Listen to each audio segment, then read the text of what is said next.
नमस्कार साथियों, मैं डॉक्टर विकास कुमार मलिक, कृषि वैज्ञानिक। आज पुनः नई एक चर्चा के साथ मैं आप लोगों के समक्ष उपस्थित हूँ।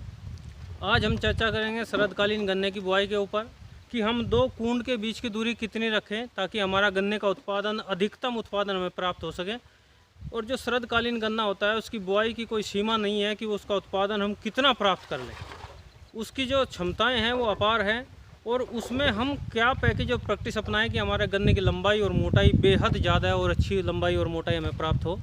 तो किसान भाइयों, आज हम चर्चा कर रहे हैं गन्ने में शरदकालीन गन्ने की बुआई करने के लिए हम मुख्य रूप से चर्चा कर रहे हैं दो कूंड के बीच की दूरी रखने के लिए। जो हमारे कूंड हैं उनके दो कूंडों के मध्य हम कितनी दूरी रखें, तो उसके बारे में हमारा उद्देश्य है कि हम दो कूंड के बीच की दूरी कम से कम 5 फीट रखें ताकि जो हमारी गन्ने की बढ़वार है उस बढ़वार को पर्याप्त स्पेस, पर्याप्त दूरी वहाँ पर मिल पाए। दो कूंड के मध्य में जो हम यहाँ पर दूरी रखते हैं वो इतनी दूरी हो ताकि जो हमारी एक पत्ती है उसको फैलने के लिए और दूसरी पत्ती को इधर से फैलने के लिए पर्याप्त दूरी वहाँ पर मिलती रहे।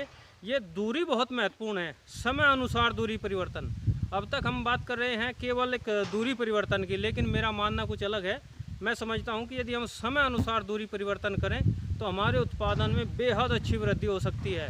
ऐसा कोई निश्चित नहीं है कि मात्र 4 फीट पर ही हमारी कूंड की दूरी, हमारे दो कूंडों के बीच की दूरी 4 फीट ही रहे। वो 4.5 फीट भी हो सकती है, 5 फीट भी हो सकती है, 4 फीट भी हो सकती है, 3.5 फीट भी हो सकती है और 3 फीट भी हो सकती है।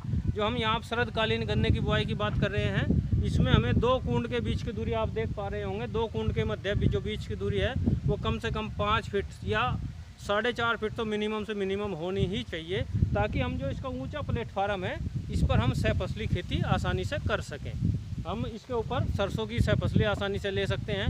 लेकिन आज आप यहाँ पर देख रहे होंगे कि जो मैं यहाँ गन्ने की बुआई करा रहे हैं हम, इसमें हमने केवल गन्ना बोया है, अभी इसमें हमने सरसों नहीं बोई है। यदि हम सितंबर के महीने में हम गन्ना लगाते हैं तो हमें जो सरसों लगानी है वो हमेशा अक्टूबर के महीने में। यदि हम अक्टूबर के प्रथम सप्ताह में गन्ना लगा रहे हैं तो हमेशा सरसों में अक्टूबर के अंतिम सप्ताह में गन्ने में लगानी चाहिए ताकि हम गन्ने का अधिकतम उत्पादन ले सकें। शरदकालीन बुआई का सबसे महत्वपूर्ण विषय यही था कि हम दो कूंड के बीच की दूरी जो रखें वो 5 फीट से कम नहीं रखनी है।